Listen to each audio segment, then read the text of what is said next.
Bismillahirrahmanirrahim. Tadi kan sudah disinggung sedikit ya tentang eh, bagaimana kaum orientalis itu dalam menyikapi dan menerangkan kenabian Nabi Muhammad, tapi juga menyampingkan tentang kenabiannya yang baik-baiknya mungkin semua diutarakan seperti yang kita tahu. Tapi untuk kaum orientalis ini, Pak Ustadz, mereka itu sangat-sangat menyembunyikan dan menyampingkannya. Menarik bagi saya, jadi saya pengen tahu lagi, mohon diterangkan, dijelaskan, mungkin ada ciri-ciri khusus atau seperti apa sih sebenarnya kaum orientalis ini, Pak Ustadz? Terima kasih. Baik, kita ini berada di masa peperangan, Pak. Cuman peperangan yang terjadi bukan peperangan fisik seperti yang terjadi di Rusia dan Ukraina. Peperangan di kita itu sejak dulu adalah peperangan pemikiran, disebut dengan al-ghazu al-fikri, peperangan pemikiran. Kalau perang fisik kita melawan musuh kita, nggak apa-apa, kita mati di medan laga, syahid. Tapi kalau perang pemikiran, kita tidak boleh kalah sama sekali karena taruhannya adalah agama kita. Ingat, agama Islam itu adalah agama yang sangat sesuai dengan ilmu dan tidak mungkin bertentangan dengan ilmu. Bagaimana tidak, Al-Quran sendiri yang mengajari kita agar tidak mengikuti dugaan dan seterusnya. Yang kita harus ikuti ilmu, keyakinan. Satu-satunya agama yang mengarahkan secara langsung adalah Islam. Jadi tidak mungkin bertentangan dengan ilmu pengetahuan dan seterusnya. Ini agama kita. Tapi ada orang di luar sana yang mencoba membenturkan agama Islam dengan ilmu itu sendiri, dengan disebut dengan sains dan seterusnya. Mereka mencoba membenturkan, termasuk membenturkan agama Islam dengan sejarah-sejarahnya. Kaum orientalis ada dan kaum misionaris. Dua, orientalis, misionaris. Orientalis itu dalam bahasa Arab mustasyriqun. Misionaris mubasyirun, beda dua. Kaum orientalis itu siapa sih?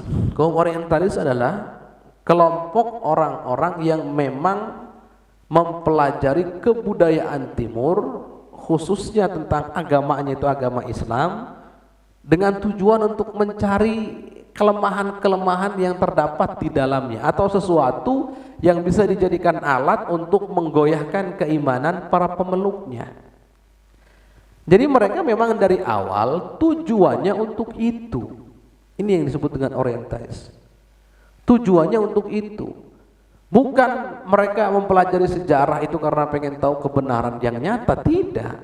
Mereka mempelajari sejarah untuk mencari titik lemah yang dari situ mereka bisa masuk kepada kalangan kaum muslimin, kemudian menggoncangkan iman mereka. Itu mereka.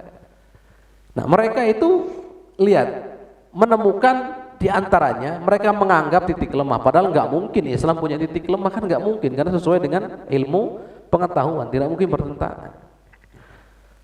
Baik, mereka menganggap bahwa dengan mereka menyebutkan bahwa baginda Nabi itu baik, ini dan seterusnya, ini ada titik lemah. Kenapa? Agar umat Islam itu lupa dengan kenabiannya. Yang didengung-dengungkan adalah sisi kemanusiaannya saja. Orangnya baik, orangnya pinter. Lama-kelamaan sebetulnya di balik ini, lama-kelamaan ingin menggeser baginda Nabi itu sendiri, menghapus dengan cara lembut, pelan-pelan. Kan nggak mesti ya Pak ya, orang yang ingin menggoyahkan keimanan kita terhadap baginda Nabi itu harus langsung menjelekkan baginda Nabi, nggak bisa.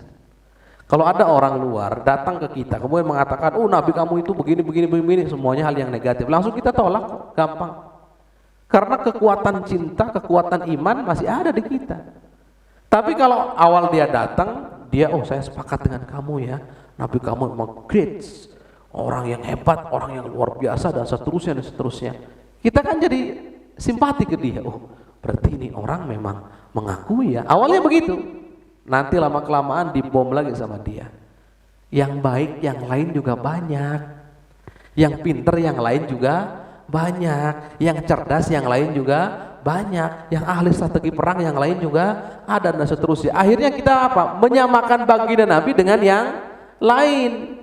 Nanti datang lagi yang lebih hebat menaklukkan ini, lebih hebat menata ini, lebih hebat menciptakan ini dan seterusnya. Akhirnya apa?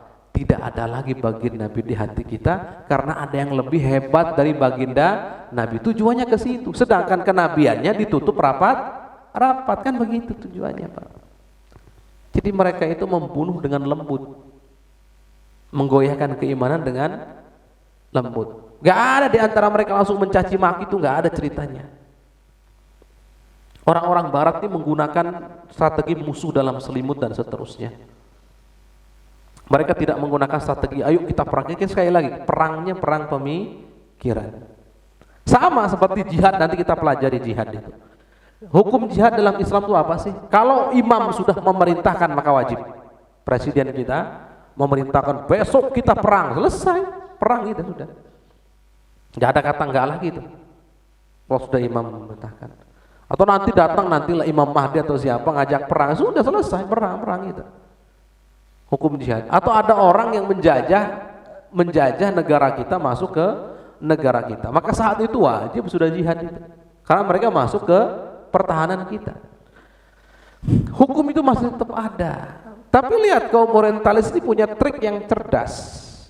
Trik yang pertama apa? Ada sebagian kelompok Islam itu radikal, Islam itu begini karena ada jihad dan seterusnya, kan begitu. Akhirnya karena disuarakan begini, Islam kan pengen digambarkan lebih lembut lagi. Kaum muslimin kan, kau begini ya, kita pengen digambarkan lebih lembut lagi. Kaum orientalis nggak begitu. Kaum orientalis mengatakan begini, Islam itu agama yang damai. Sama nggak dengan kita? Wes, agama damai ini. Islam itu agama yang betul-betul peduli terhadap sosial, betul-betul sayang terhadap umat manusia, betul-betul. Wah, kalau udah gitu kita sudah seakan-akan disanjung melayang.